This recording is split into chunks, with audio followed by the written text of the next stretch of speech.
భర్తను మోసం చేసి ఇష్టానుసారంగా నడవడానికి, భర్తేమో కుటుంబ విషయంలో బయటికి వెళ్తూ బాధ్యతను వహిస్తూ ముందుకు వెళ్తుంది. భార్య తనకు నచ్చినట్టుగా ఇష్టానుసారమైన క్రియలు చేస్తూ శరీరానుసారమైన జీవితాన్ని జీవిస్తూ భర్తని మోసం చేస్తూ బ్రతుకుతుంది.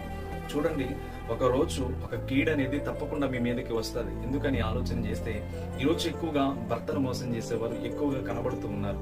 ఏ డ్యూటీకి వెళ్ళిన, జాబ్కి వెళ్ళిన ఇలా కనబడుతూనే ఉన్నారు. ఎందుకు? ఈరోజు నీ అందాన్ని బట్టి ఆలోచన చేస్తే, నీ సౌందర్యాన్ని బట్టి నీవు గర్విస్తే గనక తప్పకుండా ఒక రోజు నీ యొక్క జీవితంలో జరిగే క్రియ ఏంటంటే ఒక నాశనాన్ని నీవు కొని తెచ్చుకుంటావు.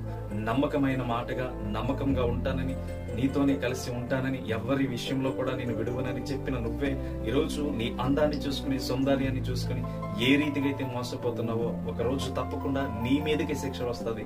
ఆ శిక్ష భరించలేనంతగా వస్తుంది. అందుకనే సొలొమోను చెప్తున్నాడు, అందం మోసకరం, సౌందర్యం వ్యర్థం అని చెప్పి యెహోవా యందు భయభక్తులు కలిగిన స్త్రీ కొనియాడబడునని చెప్పి